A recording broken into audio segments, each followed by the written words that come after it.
Python bullions. Boolean में दो प्रकार की वैल्यूज होती हैं, ट्रू और फॉल्स। किसी भी कंडीशन में दोनों वैल्यूज में से बुलियंस केवल एक वैल्यू को ही रिप्रेजेंट कराता है। फॉर एग्जांपल, हमने प्रिंट किया 15 ग्रेटर देन 10, तो ये हमारा क्या आएगा, ट्रू, क्योंकि 15 नंबर 10 से बड़ा है। दूसरा एग्जांपल देख लेते हैं, प्रिंट कराते हैं 10 ग्रेटर देन 15, ये हमारा आ गया फॉल्स, क्योंकि 10 15 से छोटा है तो फॉल्स हो गया, और 15 नंबर 10 से बड़ा है तो वो ट्रू हो गया। किसी मैसेज को प्रिंट कराने के लिए हम बुलियन का यूज़ करते हैं। जैसे एग्जांपल ले लेते हैं, a = 15 और b = 10। हमने यहाँ पर एक condition the, if a greater than b, अगर a बड़ा है b से तो प्रिंट हमारा हो जाए a is greater than b, और एल्स के अंदर हमने लिख दिया, प्रिंट करा दिया a is not greater than b,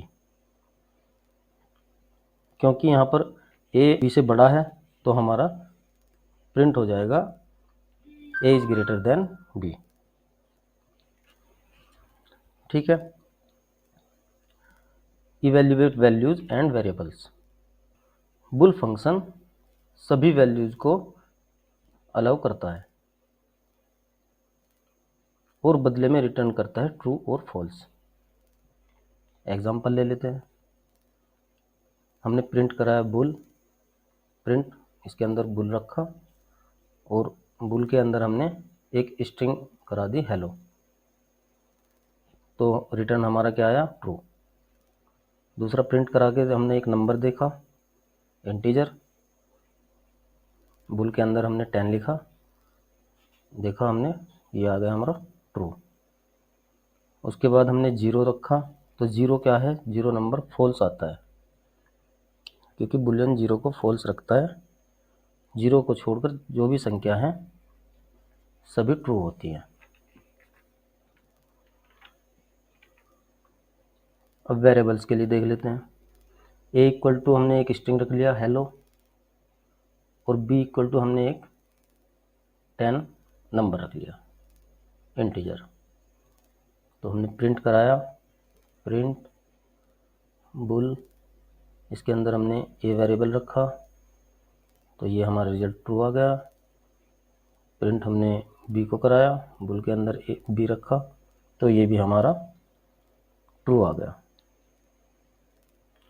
अधिकतर वैल्यूज ट्रू होती हैं, जैसे कि सभी स्ट्रिंग, सभी नंबर्स और सभी list, tuple, set, dict, dictionary.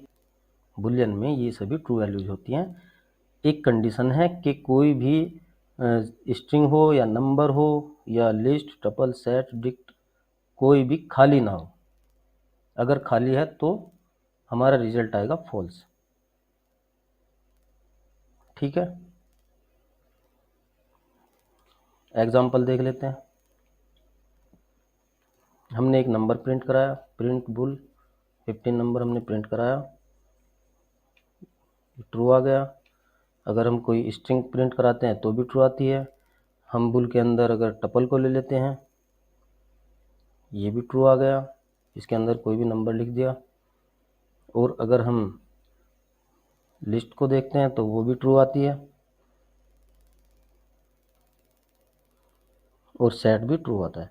मतलब कहने का ये है कि अगर सभी में कुछ ना कुछ वैल्यू है तो वो ट्रू होगी, और अगर वो खाली है या 0 है तो वो फॉल्स होगी।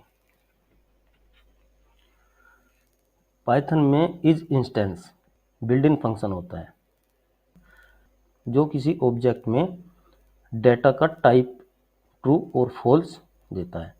अगर हम पता लगाना चाहते हैं कि किसी ऑब्जेक्ट में किस टाइप का डाटा है, उस डाटा का टाइप पता कराते हैं इज इंस्टेंस फंक्शन के द्वारा। तो वो हमारा ट्रू और फॉल्स फॉर्मेट में आता है, या तो ट्रू होगा या फॉल्स होगा। तो एग्जाम्पल देख लेते हैं। x इक्वल टू हमने 50 लिया, प्रिंट कराया इज इंस्टेंस फंक्शन के थ्रू, इसके अंदर हमने लिखा x, तो ये इंटीजर है, हमने देखना चाहा कि ये इंटीजर है, तो हमने int लिखा यहाँ पर। इसके अंदर दो वैल्यूज आती हैं, इज इंस्टेंस के अंदर दो वैल्यू पास होती है, एक तो वो जो ऑब्जेक्ट है और दूसरी वो स्ट्रिंग है या इंटीजर है, वो वैल्यू जो हम जानना चाहते हैं। तो ये हमारा ट्रू आ गया क्योंकि ये है हमारा नंबर इंटीजर। अगर हम इसके बजाय इंटीजर के बजाय str करते हैं, देख लेते हैं, प्रिंट इज इंस्टेंस x और हमने यहाँ पर रख दिया str, तो ये हमारा देखो रिजल्ट आ गया फॉल्स। ये हमारे बुलियंस थे। बुलियंस में क्या होता है, ट्रू और फॉल्स, ये सारा हमने इसमें कवर कर लिया।